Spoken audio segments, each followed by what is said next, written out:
I think the most important thing is what we identify ourselves as being. Mostly people think of themselves as human beings, primarily trying to be spiritual. And in truth, we're spiritual beings inhabiting a human body for a short period of time just for the fun of it, just for the adventure of it.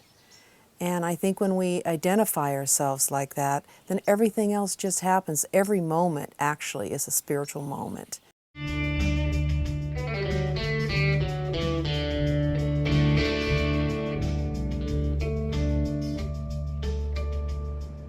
You're not just one thing at any given time. You're a multi-dimensional being, living simultaneously on all dimensions back to God, the oneness. So you're multi-dimensional. There's multi-realities going on, many of which you're not even consciously aware of. So all of that is going on. So meditation and other forms of becoming more the watcher of all of those multiple things going on, which includes a mental body that's active and useful for many things, a physical body that moves around, thoughts, all of that goes on, just like the birds are chirping and the trees are swaying and the weather's changing in front of you, and all of those things are going on, and you are all of that, and you're the one watching it. So it's the detached watcher that is who you are.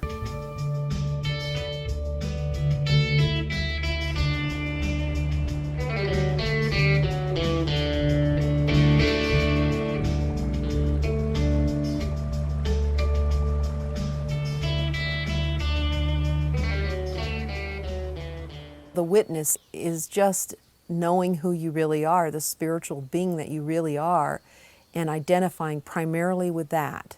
That's what's in the forefront of everything. And all the rest of it's in the background playing itself out. That's, the witness is who you are at a higher level. So, it's not something to develop. It's something to reveal, from underneath the veils.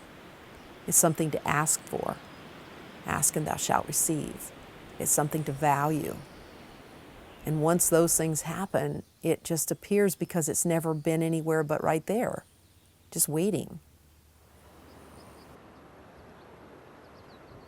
My suggestion would be to simplify things, because who you are is simple, very simple,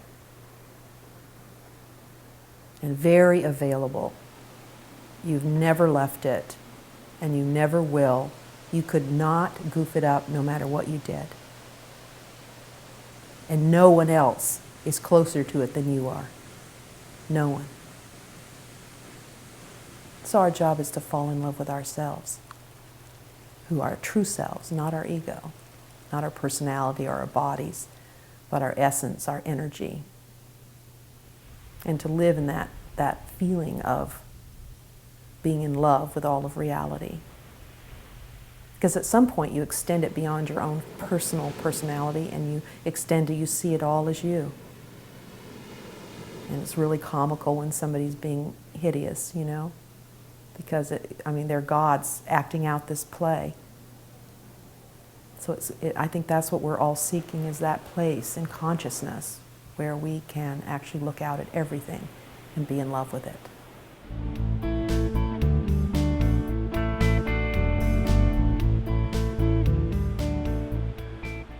Feel the energy of this moment, and I think that does take you in your heart.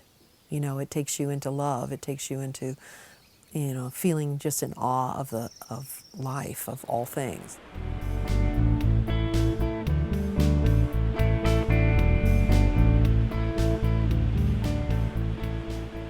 Your true self is monitoring and directing your life for the awakening in a very slow-mo way, in order for you to have the fun of the journey. And so you don't have to worry. You just don't. You can't fail. It's impossible. How could a oneness fail itself?